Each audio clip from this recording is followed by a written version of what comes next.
From a Buddhist perspective, all beings are impermanent, ephemeral clusters of matter, attributes, and consciousness that come and go in an endless cycle of transformation.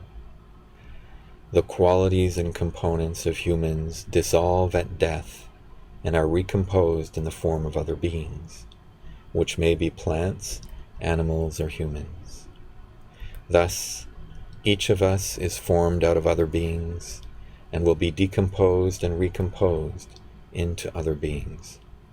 We all form a single, eternally changing chain of being. When we're awakened to this reality, we feel loving compassion for all beings. Any egotistical intent or harmful act will return back to us through the law of karmic consequences. We thus need to nurture all living beings.